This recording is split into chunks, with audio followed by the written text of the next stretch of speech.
কে বলেছে তুমি ইংরেজি পারবে না? আমি বলছি তোমাকে তুমি ইংরেজি পারবে। সো আজকের ক্লাসটা দেখো, একটু হলেও তোমার বিশ্বাস জাগবে যে হ্যাঁ আমি ইংরেজি পারবো। সম্পূর্ণ ক্লাসটা দেখার অনুরোধ রইল। আজকের ক্লাসটা এমনভাবে উপস্থাপন করব যাতে তোমরা খুব সহজে ইংরেজিটাকে বুঝতে পারো। তো চলো কথা না বাড়িয়ে শুরু করা যাক আজকের ক্লাস। আমি একটা বাংলা ক্রিয়া নিচ্ছি যাই। এই যাইকে আমি মোট 25 রকমভাবে বলতে পারবো, যেমন যাই, যাও, যাই, যান। এখানে একটা জিনিস লক্ষ্য করো, এখানে আমরা দুইটা যাই দেখতে পাচ্ছি, জয়াকার হ্রস্বই যাই আর জয়াকার অন্তস্থ অ যাই। তো যখন বলবো আমি যাই তখন এই যাই ব্যবহার হবে, আর যখন বলবো সে যাই তখন এই যাইটা ব্যবহার হবে। এবার একটা জিনিস ভালোভাবে লক্ষ্য করো, এখানে কি যাই এর কি আর কোনো অর্থ আছে? না, এর আর কোনো অর্থ নেই। যাই তো যাই, এটাই শেষ।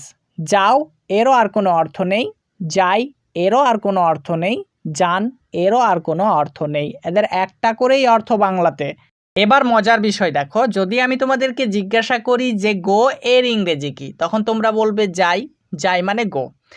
এবার যদি বলা হয় যে যাও এর ইংরেজি বলে দেখাও, হ্যাঁ এরও ইংরেজি তখন আমরা বলবো যে গো, গো মানে যাও।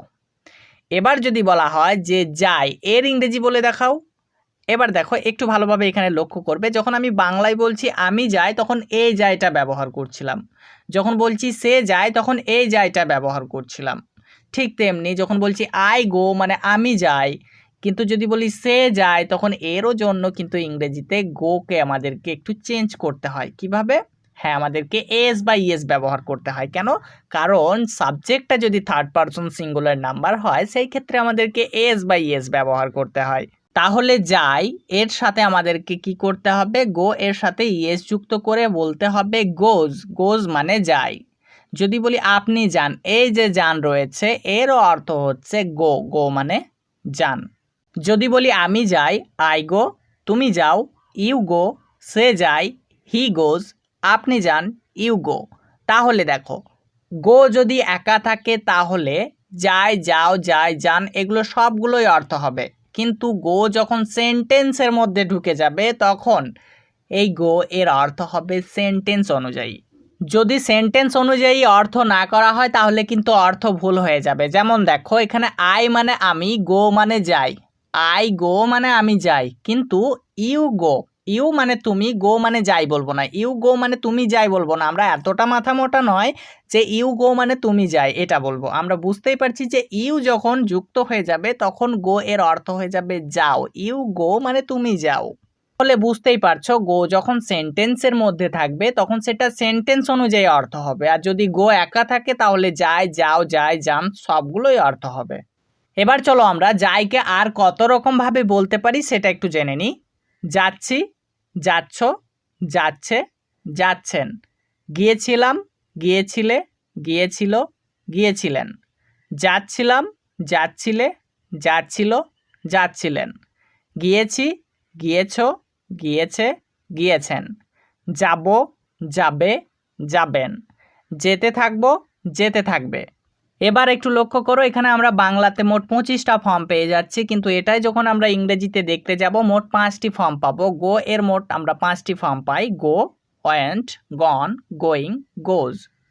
এগুলোকে আমরা সংক্ষেপে বলি V1, V2, V3, V4 এবং V5। এগুলোর ফুল ফর্ম তোমরা অনেকেই জানো, আবার অনেকেই জানো না। তো যে ভাইয়েরা আমার জানে না তাদের জন্য একবার বলে দিচ্ছি। এখানে গো হচ্ছে প্রেজেন্ট ফর্ম, এটা প্রেজেন্টের ক্ষেত্রে ব্যবহার হয়। ওয়েন্ট হচ্ছে পাস্ট ফর্ম, এটা পাস্টের ক্ষেত্রে ব্যবহার করতে হয়। গন হচ্ছে পাস্ট পার্টিসিপল, এটা পারফেক্ট টেন্সের জন্য ব্যবহার হয়। গোয়িং এটা হচ্ছে প্রেজেন্ট পার্টিসিপল। গোজ হচ্ছে থার্ড পারসন সিঙ্গুলার ফর্ম। এবার যদি আমি তোমাদেরকে জিজ্ঞাসা করি যে গোয়িং এর অর্থ কী, তোমরা সকলেই বলবে যাচ্ছি। হ্যাঁ, আমিও একমত, যাচ্ছি, কিন্তু শুধু যাচ্ছি হয় না, এর আরও অনেক অর্থ হয়, যেমন যাচ্ছি, যাচ্ছ, যাচ্ছে, যাচ্ছেন। যাচ্ছিলাম, যাচ্ছিলে, যাচ্ছিল, যাচ্ছিলেন। যেতে থাকবো, যেতে থাকবে। তাহলে দেখো এখানে 10টা অর্থ পাচ্ছি, তাহলে এই 10টাই বাক্য আমরা বানাতে পারবো গোয়িং দিয়ে। গোয়িংয়ের এতই ক্ষমতা যে সে 10টা বাক্য বানিয়ে দেবে, বাট তার একটা শর্ত আছে। সে বলে যে আমাকে আমার সঙ্গিনী হেল্পিং ভার্বকে দিতে হবে। যদি হেল্পিং ভার্বকে দাও তাহলে পরে আমি ঠিকঠাক কাজ করব, আর যদি না দাও তাহলে পরে সেন্টেন্সের মধ্যেই মাতলামো হয়ে যাবে। তাহলে এখানে আমরা সকলেই শুনে নিলাম, গোয়িং একটা শর্ত করে দিয়েছে যে আমাকে যদি ঠিকমতো কাজ করাতে চাও তাহলে আমাকে আমার সঙ্গিনী হেল্পিং ভার্বকে দিতে হবে। যদি হেল্পিং ভার্বকে দাও তাহলে আমি ঠিক মতো কাজ করব, যদি না দাও তাহলে সেন্টেন্সের মধ্যে মাতলামো শুরু করব। কিভাবে মাতলামো করবে চলো আমরা দেখে নিই। আমি আই এবং গোয়িং নিচ্ছি, মাঝখানে ফাঁক রাখছি, এটারও আই এবং গোয়িংকে নিচ্ছি, মাঝে ফাঁক রাখছি, এটারও আই এবং গোয়িংকে নিচ্ছি, মাঝে ফাঁক রাখছি। আমরা জানি আই মানে আমি, গোয়িং মানে যাচ্ছি, তাহলে কি আমি বলতে পারি আই গোয়িং মানে আমি যাচ্ছি? হ্যাঁ, তোমরা বুঝতেই পারছো এই বাক্যে গ্রামাটিক্যাল অনুযায়ী ভুল আছে। কেন ভুল হলো? কারণ একটু আগেই গোয়িং আমাদেরকে সাবধান করে দিল, যদি আমাকে ঠিক মতো কাজ করাতে চাও তাহলে আমার সঙ্গিনী হেল্পিং ভার্বকে দিতে হবে।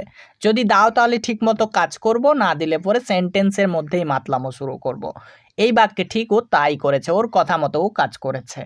এখানে যদি আমরা তার সঙ্গিনী অ্যামকে যুক্ত করি তবেই কিন্তু বাক্যটা সঠিক হবে। কারণ অ্যাম যদি যুক্ত না করি, কাজটা কোন সময়ে হচ্ছে, প্রেজেন্টে হচ্ছে নাকি পাস্টে হচ্ছে নাকি ফিউচারে হচ্ছে, এটাই বুঝতে পারবো না। আর এটাই বোঝার জন্য আমাদেরকে হেল্পিং ভার্বের সাহায্য নিতে হয়।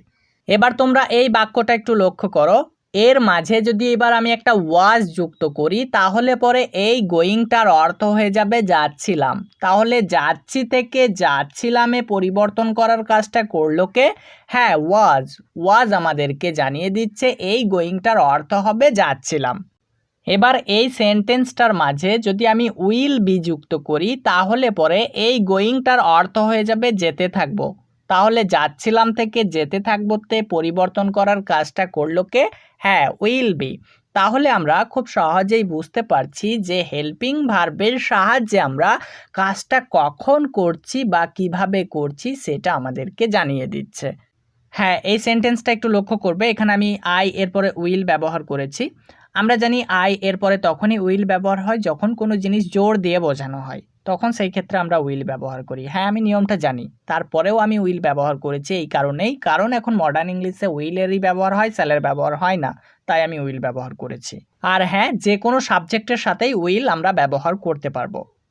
এবার চলো আমরা দেখে নিই এখানে যে বাংলা 25টা ফর্ম রয়েছে, 25টা ফর্মের যে ইংরেজি বাক্যগুলো বানাবো সেগুলোর নিয়মটা কি, সেই নিয়মগুলো জানবো। আর তোমরা নিশ্চয়ই বুঝতে পেরেছো এই 25টা ফর্মকে আমরা 5টা ফর্ম দিয়ে ইংরেজিতে ইজিলি কভার করতে পারবো। কারণ একটা গোয়িং ভার্ব দিয়ে যদি 10টা সেন্টেন্স বানাতে পারি তাহলে এই 25টা ফর্মকে আমরা ইজিলি বানাতে পারবো। এরকম 25টা কেন, আরও যদি 50টা থাকে তাহলে সেটাও বানিয়ে নিতে পারবো এই 5টা ফর্ম দিয়ে। 5টা ফর্মই যথেষ্ট। ওকে, চলো এবার আমরা নিয়মগুলো শিখি।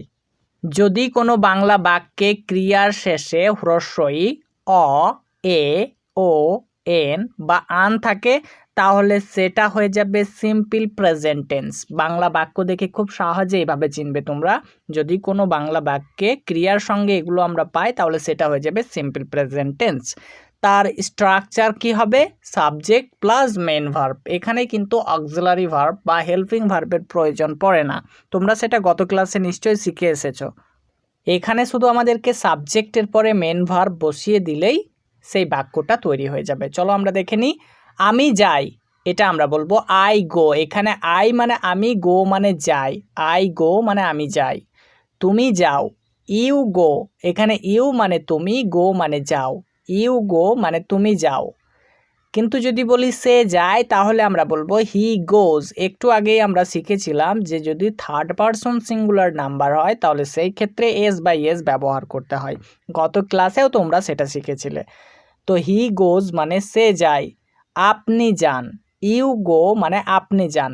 এবার একটু লক্ষ্য করো, প্রত্যেকটি বাক্যের শেষে আমরা হ্রস্বই অ, ও, এন বা আনকে খুঁজে পাচ্ছি, তাই আমরা এগুলো খুব সহজেই বলে ফেলতে পারি এগুলো হচ্ছে সিম্পল প্রেজেন্ট টেন্স। এবার চলো দেখি যাচ্ছি, যাচ্ছ, যাচ্ছে বা যাচ্ছেন দিয়ে কিভাবে ইংরেজিতে বাক্য বানাবো।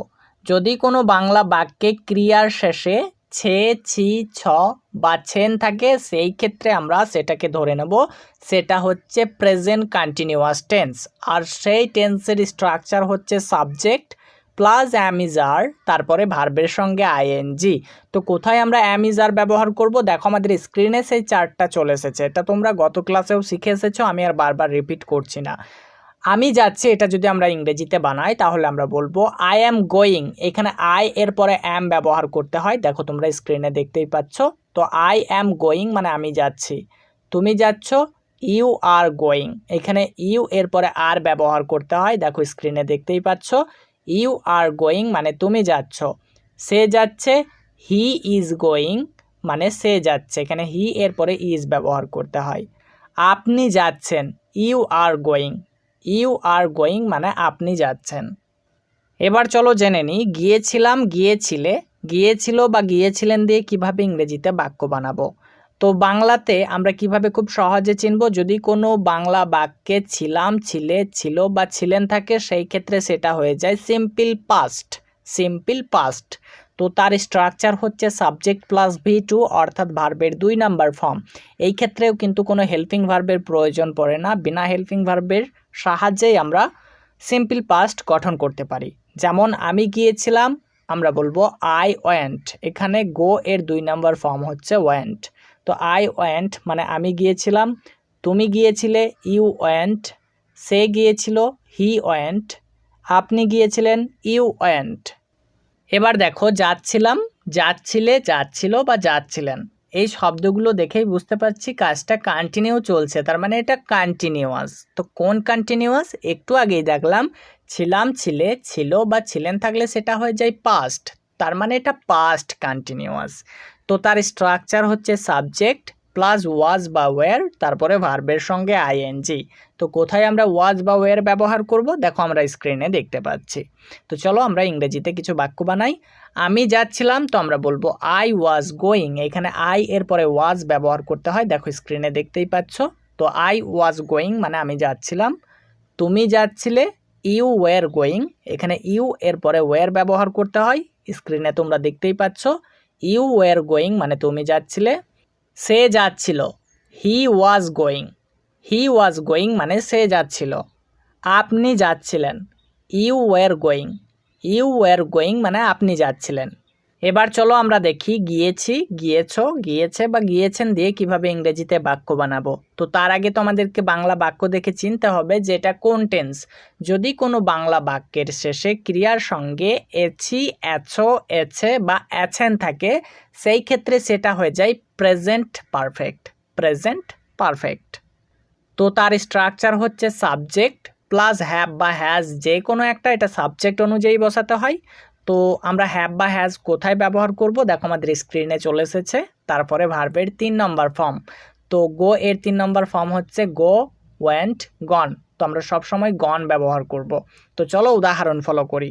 যেমন আমি গিয়েছি, তো আমরা বলবো আই হ্যাভ গন, আই এর পরে হ্যাভ ব্যবহার করতে হয়, দেখো হ্যাভ ব্যবহার হয়েছে। আর গো এর 3 নম্বর ফর্ম হচ্ছে গন, তো এখানে গন ব্যবহার হয়েছে। তাহলে আই হ্যাভ গন মানে আমি গিয়েছি। তুমি গিয়েছো, you have gone, you have gone মানে তুমি গিয়েছো। সে গিয়েছে, হি হ্যাজ গন, এখানে হি এর পরে কিন্তু হ্যাজ ব্যবহার হয়েছে, দেখো স্ক্রিনে আমরা দেখতে পাচ্ছি। তো হি একটা থার্ড পারসন সিঙ্গুলার নাম্বার, সেই জন্য এখানে হ্যাজ ব্যবহার হয়েছে। তো হি হ্যাজ গন মানে সে গিয়েছে। আপনি গিয়েছেন, ইউ হ্যাভ গন মানে আপনি গিয়েছেন। এবার চলো আমরা দেখে নিই যাব, যাবে বা যাবেন দিয়ে কিভাবে ইংরেজিতে বাক্য বানাবো। তো তার আগে চিনতে হবে আমাদেরকে বাংলা বাক্য দেখে যে এটা কোন টেন্স। ওকে চলো আমরা জেনে নিই, যদি কোনো বাংলা বাক্যে ক্রিয়ার শেষে ব, বে বা বেন থাকে সেই ক্ষেত্রে সেটা হয়ে যায় ফিউচার টেন্স, অর্থাৎ সেগুলো হবে সিম্পল ফিউচার। তো এই বাক্যে স্ট্রাকচার হচ্ছে সাবজেক্ট প্লাস উইল বা শ্যাল, যে কোনো একটা। তো আমরা উইলটাই ব্যবহার করব বলেছি, তারপরে আমরা মেন ভার্ব ব্যবহার করব। তো যদি বলি আমি যাব, আই উইল গো। যদি বলি তুমি যাবে, ইউ উইল গো। তাহলে আই উইল গো মানে আমি যাব, ইউ উইল গো মানে তুমি যাবে। যদি বলি আপনি যাবেন, তাহলেও বলবো ইউ উইল গো মানে আপনি যাবেন। যেতে থাকবো, যেতে থাকবে, এটা হচ্ছে ফিউচার কন্টিনিউয়াস। তো এর স্ট্রাকচার হচ্ছে সাবজেক্ট প্লাস উইল বি বা শ্যাল বি, যে কোনো একটা, তারপরে ভার্বের সঙ্গে আইএনজি। যেমন আমি যেতে থাকবো, I will be going, I will be going মানে আমি যেতে থাকবো। তুমি যেতে থাকবে, ইউ উইল বি গোয়িং মানে তুমি যেতে থাকবে। সমস্ত ভিডিও আপডেট পাওয়ার জন্য আমার ফেসবুক পেজটা একটু ফলো করে নিও। পেজের নাম হচ্ছে ডিজিটাল স্টাডি, লিঙ্কটা আমি ডেসক্রিপশন বক্সে দিয়ে রাখবো। তো আজকে এই পর্যন্তই, সাক্ষাৎ হচ্ছে পরবর্তী একটা ভিডিওতে। ভালো থাকবে সবাই।